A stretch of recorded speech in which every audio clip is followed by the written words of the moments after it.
Hello, everybody. Good, whatever. I want to thank the organizing committee for allowing me to present our work. This is, in this talk, I will formally introduce to society the computational package ESPNN, which allows the calculation of electronic stopping power cross sections by using machine learning methods. This work is being carried out by a small group in IAFE composed by Claudia Montanari and myself, two students, Felipe Hayek and Jessica Peralta, and a postdoc, Alejandra Méndez. I assume that you are familiar with the IAEA database. This is a very useful tool in which you can find a complete collection of electronic stopping power measurements and measure the stopping power cross-section. Is not easy. Since it is the result of many different processes, the theoretical calculations are also very difficult. Therefore, we will see in the data a lot of discrepancies, both between different measurements and between different calculations. In total, there are currently 60,000 experimental results. And having in mind all that, we decide to improve the database, providing a computational package based on machine learning, allowing us to obtain very accurate estimations of the electronic stopping power cross-section in a very easy and a very fast way. Let us talk about machine learning methods. We can roughly separate them in two families, supervised and unsupervised. At least this is what we have in our package. We have one code that is doing supervised regression. There is another part of the code, another code that is doing supervised clustering. Concerning the clustering, as the name said, we have here a lot of data, but this cannot be right because at the same energy we have many different cross sections. So we must do something. We must filter the data. We must clean that, and this is not a task that we can do by hand. We have 60,000 experimental points. Therefore, we develop a method in order to do that automatically, in order to do machine learning. So the machine is using DBScan algorithm that mainly separates the data in clusters and outliers. These outliers are suspiciously wrong data, but we cannot delete automatically the outliers. Here are examples of how DBScan is working on our data. And in some cases, we see, for example, here we have outliers, but they seem correct. So we don't want to delete directly the outliers. Also, we don't want to make a selection concerning the date of the papers. Here is an example in helium and palladium. We can look at, for example, at this particular publication, but you see this publication, the orange, is a publication of 1928. It's Rosenberg. These results are correct. So we also need to do something with the data because we believe that modern experiments are better than older experiments, but we don't know, we don't want to do that as the only Taking into account these considerations, we developed an algorithm that filters the data according to the following criteria. First, if the paper published results in an energetic region in which no newer data exists, we keep this publication. Second, if the paper has isolated results composed mainly by outlier points, we drop this publication. Maybe these points are isolated, but not cataloged as outliers. So if we have a cluster that is isolated, we also drop the publication. And here is the algorithm in action. As you can see, the data has a better shape. The colors indicate the year of publication. Darker means modern data. So we see here many examples of how the filtering is working. The supervised learning part of our code is composed by a neural network.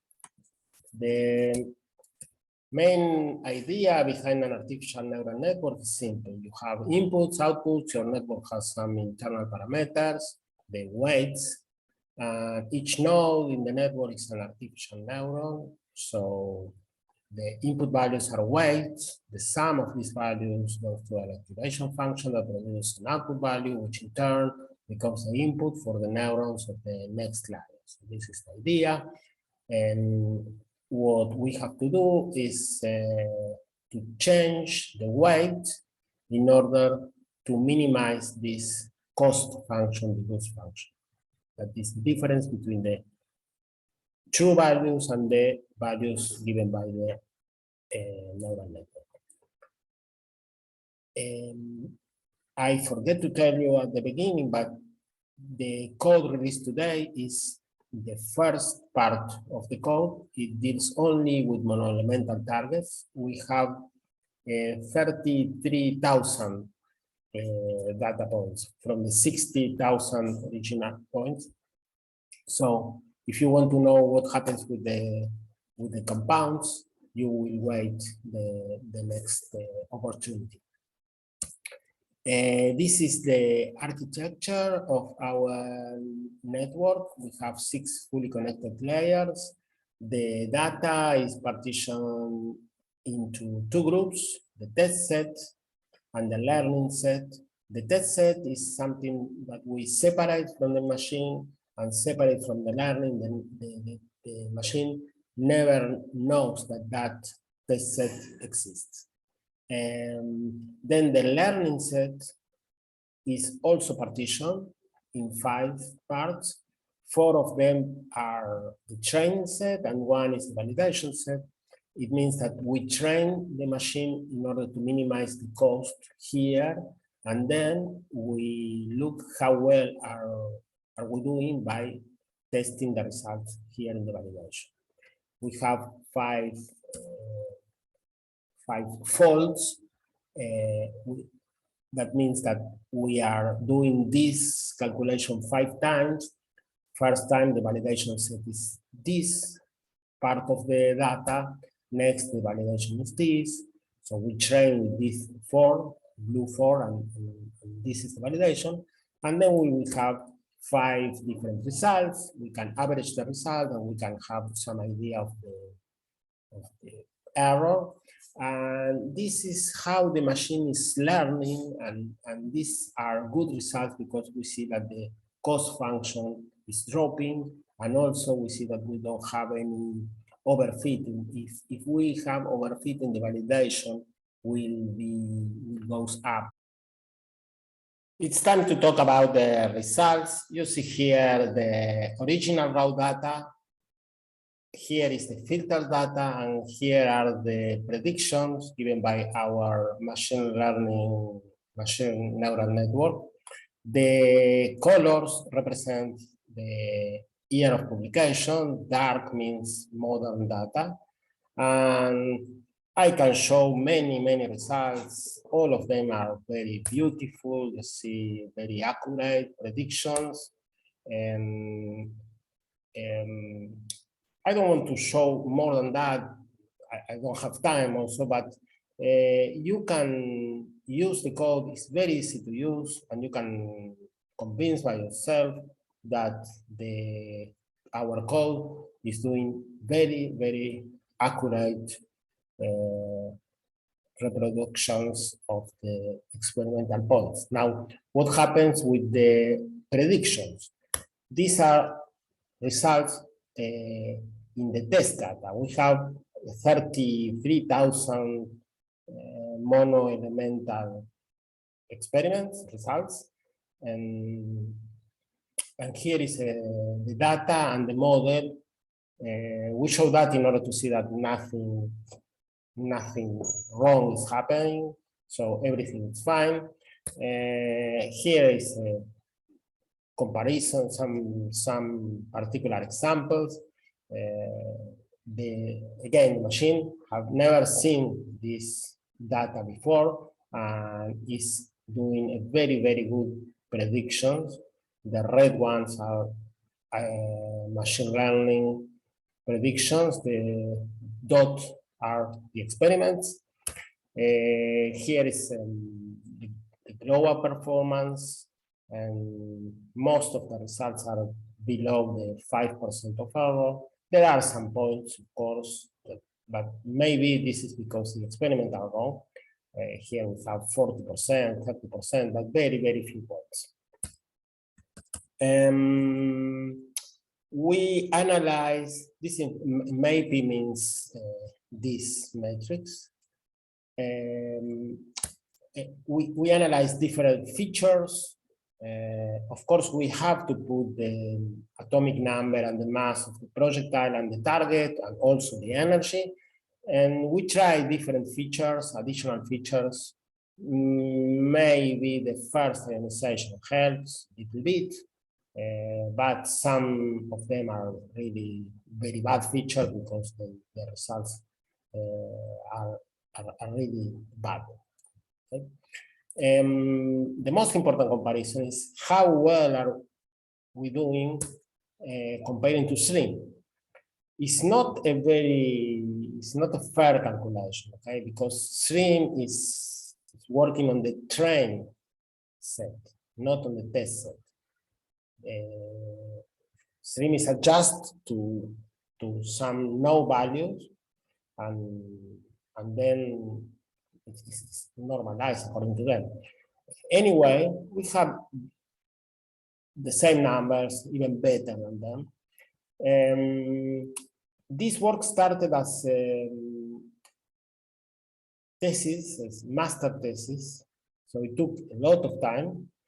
And during this time, two papers appeared. One is Parfit and Jackman, the other is Guo and Tol. And both of them are doing machine learning methods in order to calculate stopping power.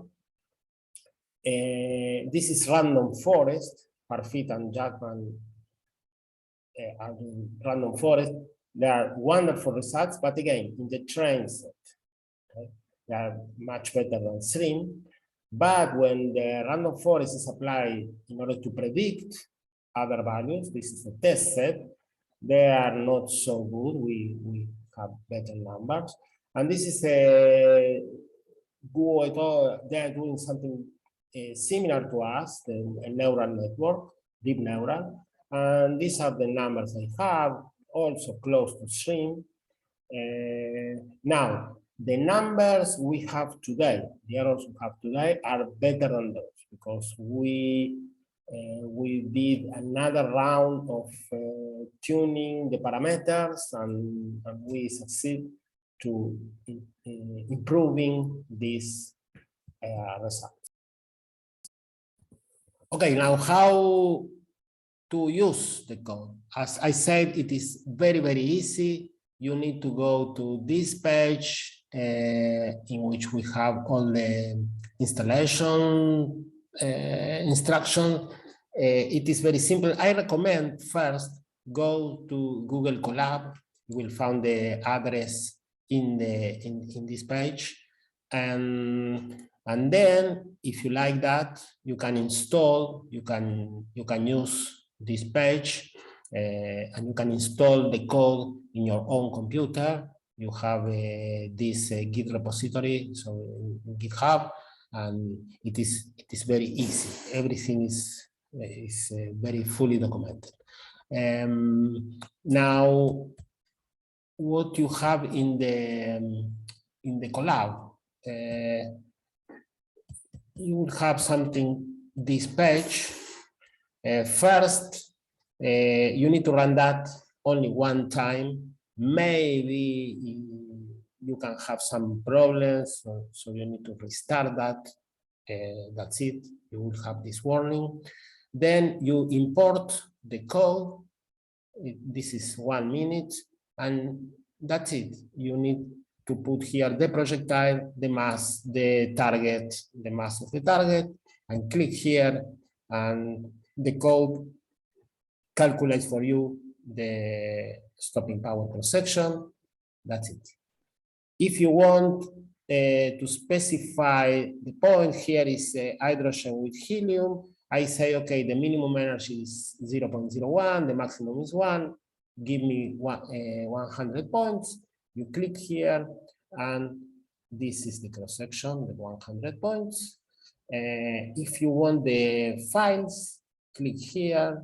Here are the tables with the points, what you calculate. As I said, everything is fully documented. We will delight it if you can tell us about any problem you find, any improvement you want us to make, or any comment you have about the code. We can also help you if something is not clear in the installation process. And I hope you can enjoy this tool and use it for many new investigations. Thank you very much for your listening.